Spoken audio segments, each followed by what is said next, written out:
அன்பார்ந்த இறை நெஞ்சங்களே, அந்த ஸ்ரீமன் நாராயணன் திருருளால் இன்று நாம் 108 திவ்ய தேசங்களில் இன்று நாம் 108 திவ்ய தேசங்களில் 3வது திவ்ய தேசமாகிய திருக்கரம்பனூர் உத்தமர் கோவில் மகிமையை கேட்கும் பாக்கியம் பெற்றிருக்கிறோம்.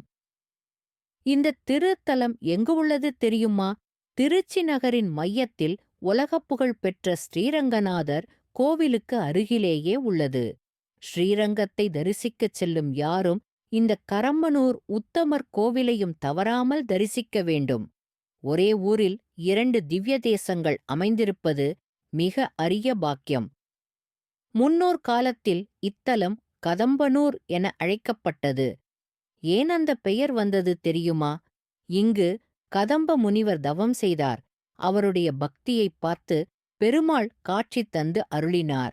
அதனால் கதம்பனூர் எனப்பட்டது. காலப்போக்கில் அது கரம்பனூர் ஆனது. இன்று பக்தர்கள் அன்போடு திருக்கரம்பனூர் என்று அழைக்கிறார்கள். இந்த திருத்தலத்தின் மிகப்பெரிய சிறப்பு என்னவென்றால், இங்கே மூர்த்திகளும் தரிசிக்கக் கிடைக்கிறார்கள்.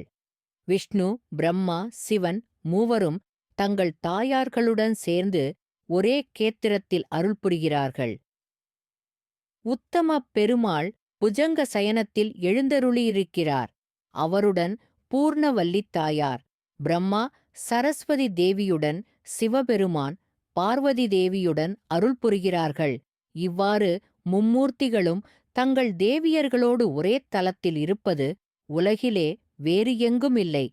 அத்துணை சிறப்பு வாய்ந்தது இத்தலம். சிவபெருமானுக்குச் சம்பந்தப்பட்ட ஒரு அற்புத வரலாறு இங்கு உள்ளது. ஒரு காலத்தில் அவர் பிச்சாண்டராகி பிச்சை எடுக்க வேண்டிய சூழல் வந்தது.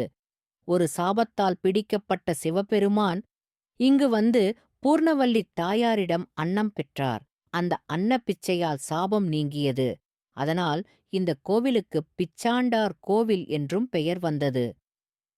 இக்கோவிலின் விமானம் உத்யோக விமானம் எனப்படுகிறது. இது வாழை மர வடிவில் உள்ளது. வாழை மரம் விரைவில் பழம் தருவது போல இங்கு வருபவர்களுக்கு பெருமாள் விரைவிலேயே அருள் தருவார். புஷ்கரணி பிரம்மா தீர்த்தம் எனப்படுகிறது. பிரம்மதேவர் இங்கு தவம் செய்து பெருமாளின் திருவருளைப் பெற்றார் என்பதால் அந்தப் பெயர் வந்தது. இங்கே பெருமாளுக்கு உத்தமன் என்ற பெயர். ஏன் அந்தப் பெயர் வந்தது தெரியுமா? மனிதர்களில் 3 வகைகள் உள்ளனர். பிறரை அழித்து தன்னலம் பார்க்கிறவன் அதமன். தானும் பிறரும் நலமாக இருக்கட்டும் என விரும்புகிறவன் மத்தியமன். தானே அழிந்தாலும் பிறர் நலமாக இருக்க வேண்டும் என விரும்புகிறவன் உத்தமன். அந்த உத்தம குணத்தை எடுத்துக் காட்டும் விதமாக இங்கே பெருமாள் புருஷோத்தமன் என எழுந்தருளியிருக்கிறார். திருமங்கையாழ்வார் இத்தலத்தின் சிறப்பை பாடியுள்ளார். போரானை பேரானை குறுங்குடி அம்பெருமானை திருத்தன்கால் ஊரானை கரம்பனூர் உத்தமனை என்று உத்தமப் பெருமாளின் திருவருளை புகழ்ந்துள்ளார். பெரியாழ்வாரும் இத்தலத்தை புகழ்ந்துள்ளார்.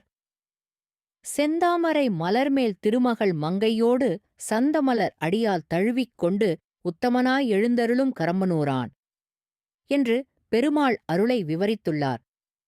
நம்மாழ்வார் தமது திருவாய்மொழியில் பெருமாளின் உத்தமத் தன்மையை வியந்து பாடுகிறார். அருமறை யோனையாய் அயனை முதலாய் உத்தமன் உகந்த இடம் கரம்பனூர்தான். இவ்வாறு உத்தமப் பெருமாளின் மகிமை எல்லா ஆழ்வார்களாலும் பாடப்பட்டுள்ளது. திருப்பாணாழ்வாரும் ஸ்ரீரங்கநாதரைப் போற்றியபோது கரம்பனூரின் உத்தமப் பெருமாளையும் உள்ளார்ந்த பார்வையில் போற்றியுள்ளார். அமலநாதிபிரான் அடியார்கள் தம்மடியில் இமையோர் வணங்கும் இடம் கரம்பனூர்தான். இங்கு தரிசிக்கும் பலன் என்ன தெரியுமா? உத்தமப் பெருமாளை தரிசிப்பதால் அனைத்து சாபங்களும் நீங்கும். சரஸ்வதி தேவியின் அருளால் கல்வியில் முன்னேற்றம் கிடைக்கும். பூர்ணவல்லி தாயாரின் அருளால் குடும்பத்தில் அமைதி வளம் கிடைக்கும்.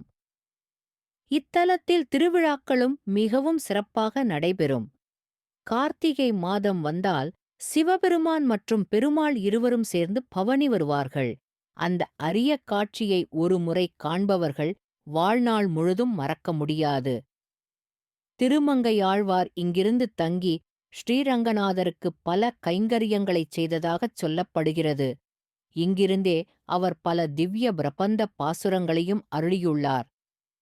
அன்பான பக்தர்களே, இவ்விதமான அரிய மும்மூர்த்தித் தலம் உத்தம குணத்தை நமக்கு